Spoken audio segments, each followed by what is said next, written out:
Você sabe o que é o cumprimento de sentença? Eu sou Renato Veloso, sou juiz de direito e professor.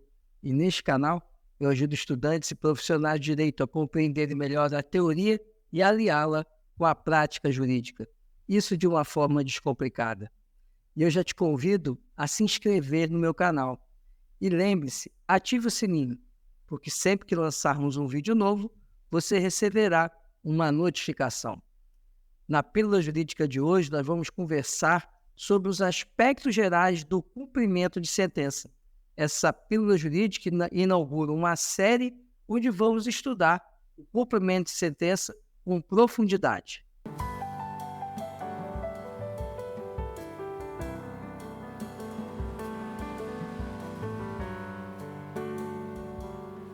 Cumprimento de sentença nada mais é do que um procedimento executivo que tem como base um título executivo judicial, ou seja, é uma execução de um título executivo judicial, mas é uma fase dentro do processo.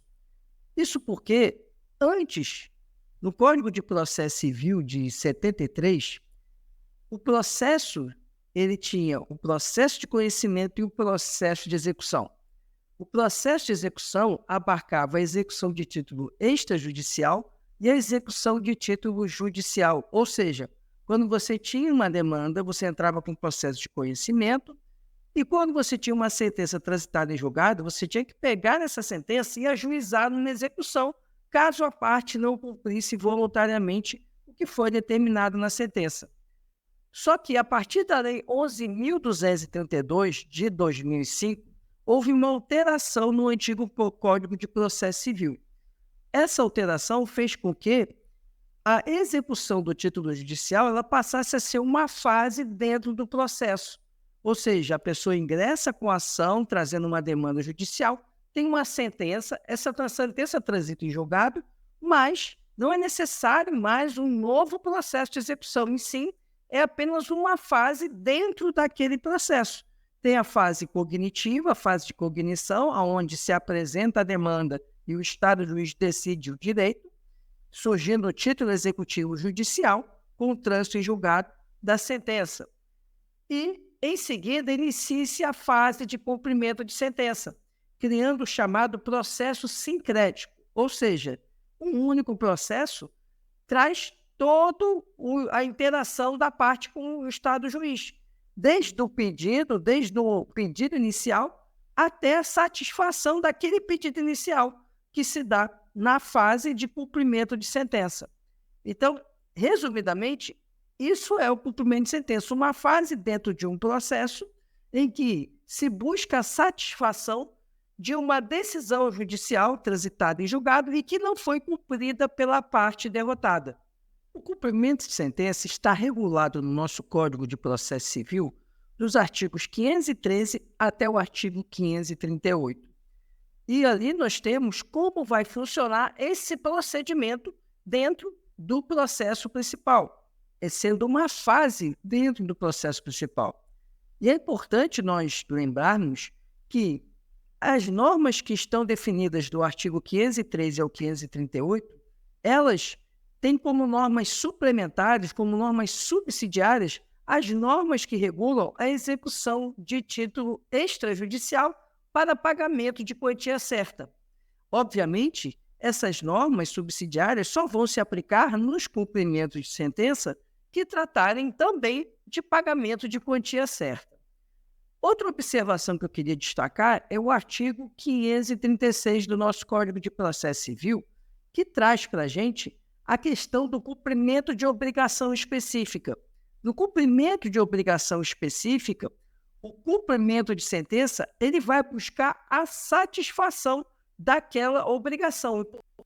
Portanto, o juiz tem vários poderes, aqueles poderes lá do artigo 139, inciso 4º, para fazer cumprir aquela obrigação específica.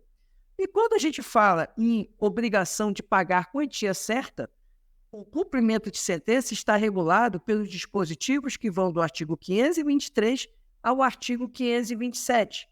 Lembrando que aplica-se subsidiariamente as normas do processo de execução de título extrajudicial para pagamento de quantia certa.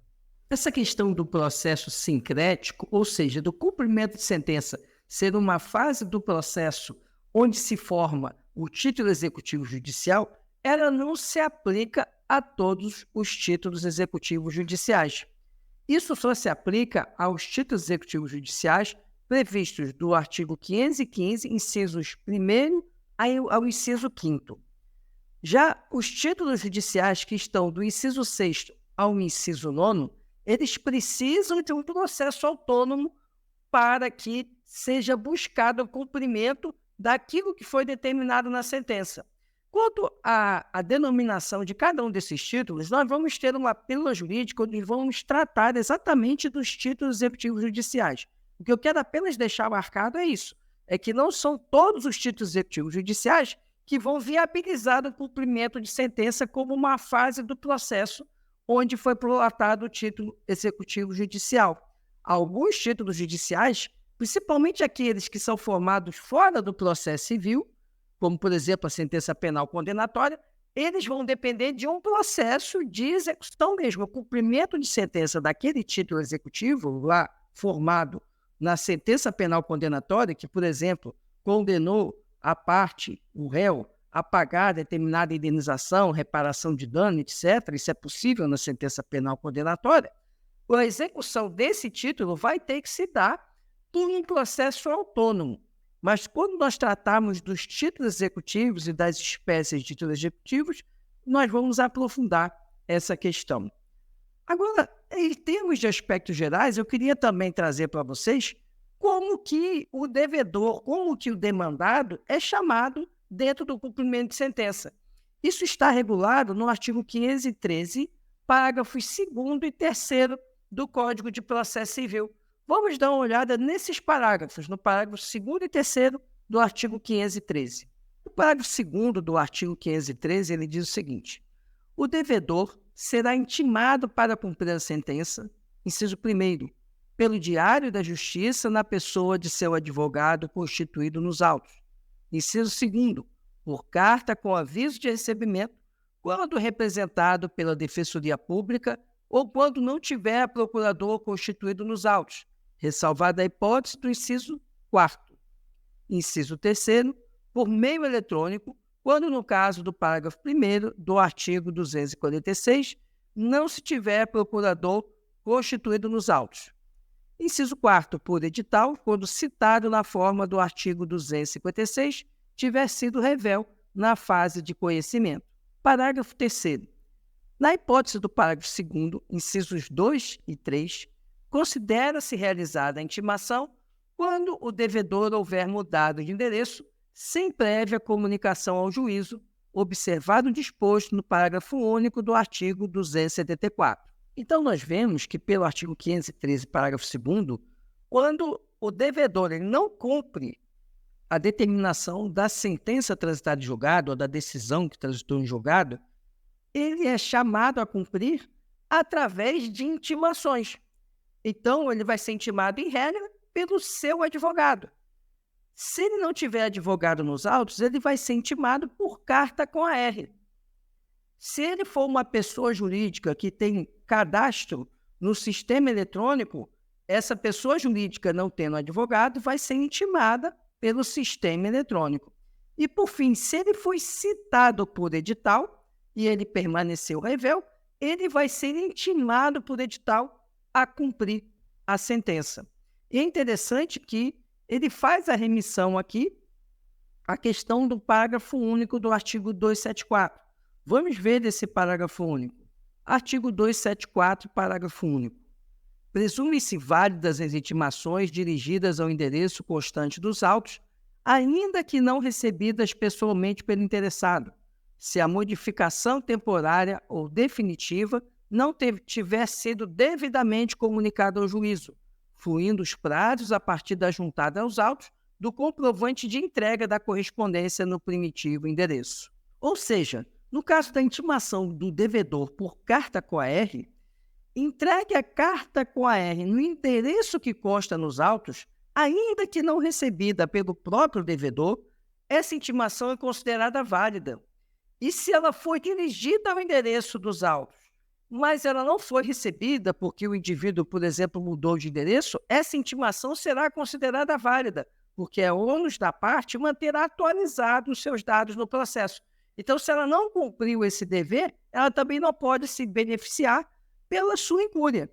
Por isso que o CPC já diz, enviada a carta POR para o endereço que consta nos autos do devedor, será considerada válida a intimação, ainda que não recebida por ele, ainda que a intimação retorne porque ele mudou de endereço, ainda que a intimação retorne porque o endereço não foi encontrado, porque é ônus da parte manter atualizado o seu endereço. Um aspecto interessante do cumprimento de sentença é o artigo 513, parágrafo 4º do Código de Processo Civil. Vamos conhecer esse parágrafo 4º. Artigo 513, parágrafo 4º. Se o requerimento a que alude o parágrafo 1º for formulado após 1 ano do trânsito em julgado da sentença, a intimação será feita na pessoa do devedor por meio de carta com aviso de recebimento, encaminhada ao endereço constante dos autos, observado o disposto no parágrafo único do artigo 274 e no parágrafo 3º deste artigo. Ou seja, a regra que acabamos de ver do parágrafo 2º, inciso 1º, de intimação do devedor por meio de seu advogado, só vale se o pedido de cumprimento de sentença ele tiver sido apresentado há menos de 1 ano do trânsito em julgado da sentença.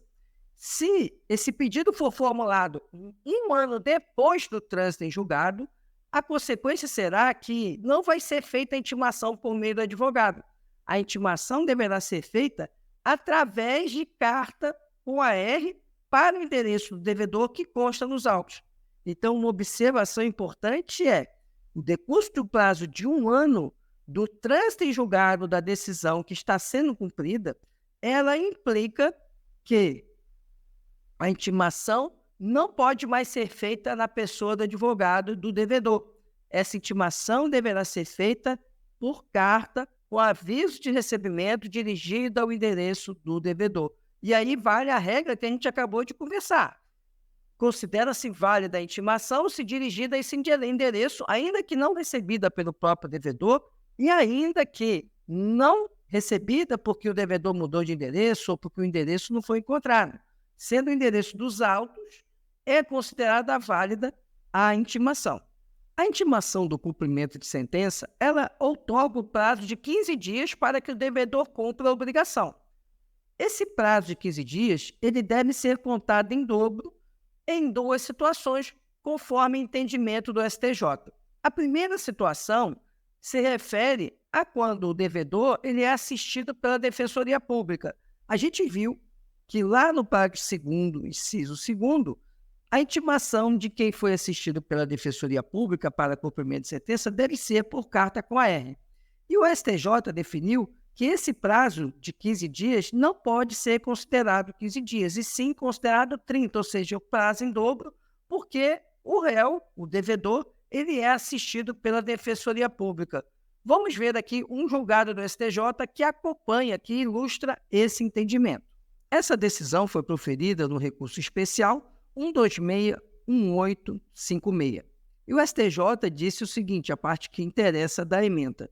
Na hipótese de a parte beneficiária da assistência judiciária integral e gratuita, a prerrogativa da contagem em dobro dos prazos prevista no artigo 5º, parágrafo 5º da Lei 1060, aplica-se também ao lapso temporal previsto no artigo 475J do antigo Código de Processo Civil, correspondente ao artigo 523 caput e parágrafo 1º do CPC de 2015, sendo, portanto, tempestivo o cumprimento de sentença, ainda que parcial, quando realizado em menos de 30 dias. Ou seja, o STJ, resumidamente, diz o seguinte, sendo pessoa assistida pela Defensoria Pública, se ela cumprir em 30 dias aquilo que determina a sentença, o cumprimento foi tempestivo, porque considerou o STJ que, sendo a pessoa assistida pela Defensoria Pública, ela goza dessa prerrogativa que a Defensoria Pública tem de prazos processuais em dobro. Mas também tem uma outra situação que o STJ estipulou o prazo em dobro. É no caso de litisconsortes com advogados distintos e no caso de processo físico. Vamos ver o julgado do STJ. O STJ, no recurso especial 1693784, estipulou essa questão do prazo em dobro com advogados distintos e que esteja tramitando um processo físico. Isso vale só para processo físico, não vale para processo eletrônico, não. O STJ disse o seguinte: o artigo 229 do CPC de 2015, aprimorando a norma disposta no artigo 191 do Código Revogável, determina que apenas nos processos físicos, os litisconsortes que tiverem diferentes procuradores de escritórios de advocacia distintos terão prazos contados em dobro para todas as suas manifestações em qualquer juízo ou tribunal, independentemente de requerimento. Tal regra de cômputo em dobro deve incidir, inclusive, no prazo de 15 dias úteis para o cumprimento voluntário da sentença, previsto no artigo 523 do CPC de 2015, cuja natureza é dúplice. Cuida-se de ato a ser praticado pela própria parte, mas a fluência do lapso para pagamento inicia-se com a intimação do advogado pela imprensa oficial, o que impõe ônus ao patrono, qual seja o dever de comunicar ao devedor do desfecho desfavorável da demanda, alertando-o das consequências jurídicas da ausência do cumprimento voluntário. Assim, uma vez constatada a hipótese de incidência da norma disposta no artigo 229 do CPC, litisconsortes com procuradores diferentes, o prazo comum para pagamento espontâneo deverá ser computado em dobro, ou seja, 30 dias úteis. Ou seja, o STJ fixou que, no caso de processo físico, que fique isso muito claro, como hoje na nossa realidade, no Brasil, são raros os processos ainda tramitando em forma física, grande parte do acervo processual do Judiciário brasileiro já está em forma eletrônica, isso não se aplica. Então, é prazo de 15 dias, ainda que com procuradores distintos em processo eletrônico. Mas, havendo processo físico e procuradores distintos, o prazo é de 30 dias para o cumprimento de sentença de forma voluntária. Iniciado o cumprimento de sentença, todas as questões a ele relativas vão ser decididas no próprio cumprimento de sentença. E a parte, ela pode se manifestar por mera petição. Não há necessidades ou formalidades ou outros incidentes deverão ser formados, não é isso.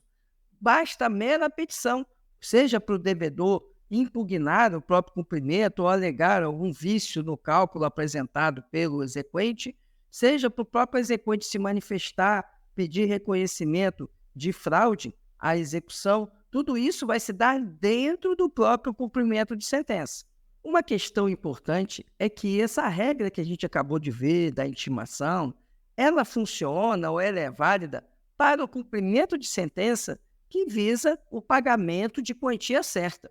O entendimento doutrinário é que para as outras modalidades de cumprimento de sentença, como elas visam a satisfação de uma obrigação certa e determinada, uma obrigação de fazer, uma obrigação de não fazer, essa medida ela pode, inclusive, ser aplicada de ofício, ou seja, o juiz pode ir lá, não cumprido, ele pode fixar extraentes para que seja cumprida aquela obrigação de fazer ou aquela obrigação de não fazer, buscar o resultado prático equivalente, enfim, pode o juiz se valer de todos os poderes previstos no artigo 139, inciso 4 do CPC, para valer o cumprimento do mandamento judicial. Já quando se tratar de obrigação de pagar quantia certa, aí sim, vai se seguir o procedimento do artigo 513, que é essa intimação com prazo de 15 dias para o cumprimento voluntário.